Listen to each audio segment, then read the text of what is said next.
नमस्कार, MP news खास में आपका स्वागत है। मैं हूं आपके साथ आशी तिवारी। देश दुनिया की तमाम बड़ी खबरों के लिए बने रहिए हमारी न्यूज। विस्फोट की घटना के बाद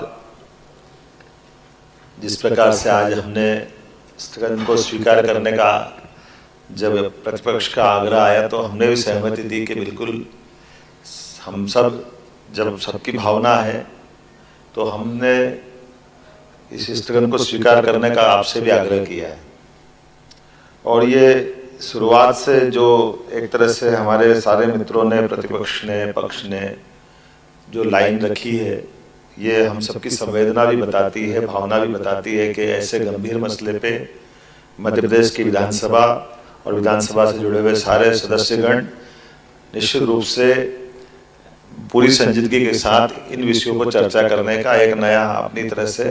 एक नई धारा निकाल रहे हैं। और ये मैं इनको सबको इस मामले में, चूंकि घटना दुखद है इसलिए बधाई तो नहीं दूंगा,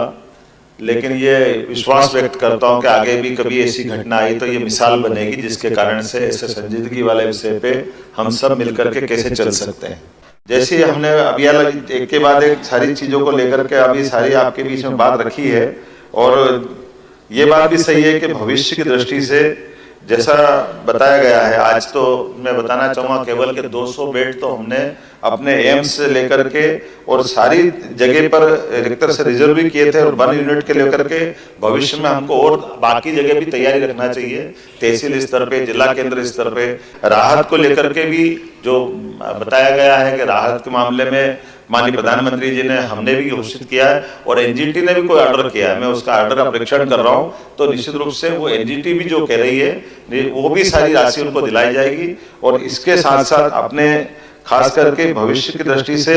ये जो सारे 55 जिले समान रूप से पूरे प्रदेश के अंदर एक साथ जांच दल गठित करते हुए सारी दूर की जांच मंगवाई। मैं बताना चाहूंगा कि हमारे जितने विस्फोटक लाइसेंस दिए गए थे अभी तक, इसमें मंडला में 17, दतिया में 4, मुरैना में 5, जबलपुर में 123, शिवपुरी में 10, ग्वालियर में 26, नरसिंहपुर में 6, डिंडोरी में 6, छिंदवाड़ा में 72, कंटनी में 6, शहडोल में 29, अशोकनगर में 7 संस्थानों की जांच हमने एक साथ चालू कराई है। और इसी में हरदा में 12 विस्फोटक लाइसेंस जो दिए गए थे उनकी जांच करके उनको जांच के बजाय उनको पहले सील किया है। और दूसरी बात, आने वाले समय में जो हमने बात कही है कि जैसे रिहायशी फैक्ट्रियों के लिए जो अभी एक विषय बना है, अब अपने बीच में से मैं तो ये चाहूंगा कि भविष्य में अगर इस दिशा में कोई और ठोस कदम करना है तो पक्ष विपक्ष के लोग मिलकर के कमेटी बना करके भी इस दिशा में भविष्य में आप क्या चाहते हैं, मैं उसके लिए भी तैयार। आपने सबने देखा कि घटना की जानकारी जैसे ही मेरे को कैबिनेट के अंदर मिली, और कैबिनेट में लगभग 11-20 के आसपास सूचना की जानकारी आई, हमने कैबिनेट को रोक करके सबसे पहले वहीं एक टीम बनाई।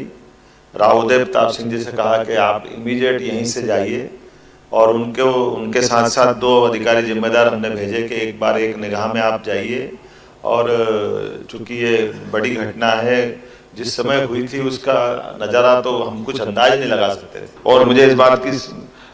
संतोष है कि रावदेव प्रताप सिंह जी ने वहाँ जाकर के जो हमको कम्युनिकेशन किया, तब तक हम अपने यहाँ पर सारे के सारे मेडिकल की जो सुविधा दे सकते थे, ग्रीन कॉरिडोर बनाए। जैसे कि चर्चा में आया, मित्रों ने सबने बताया है कि हमने लगभग 100 से ज़्यादा फायर ब्रिगेड की गाड़ियाँ, एम्बुलेंस 50 जो हारदा के रास्ते में आने जाने के कौन से मार्ग से पहुँचा है, तो सारे पुलिस प्रबंधन करते हुए, और ये जो साधन संसाधन वहाँ पहुँचे। आमतौर पर एम्बुलेंस के साथ ही परिवार के लोग आना चाह रहे थे, तो परिवार के लोगों को भी इसमें जोड़ के रखा गया कि कोई ऐसी घबराहट भी नहीं फैले। और वो जो घायल थे, जो आज मैं जब मीडिया में मिल के आया, एक घायल से एक बहादुर महिला जरूर मुझे मिली, मैं वास्तव में उसको सपोर्ट करना चाहूँगा। वो अपना बारूद बनाने की फैक्ट्री के अंदर ही काम कर रही थी और हमारे हमीदिया में मिली। तो मैंने कहा, आपको मालूम है आपको क्या हुआ? बोले हाँ मुझे मालूम है, लेकिन मैं बच गई, मुझे इस बात का संतोष है। पर और भी बाकी लोग भी वहाँ घायल हुए थे, उनकी क्या हाल है, उनकी मेरे को बाकी की खुद का दर्द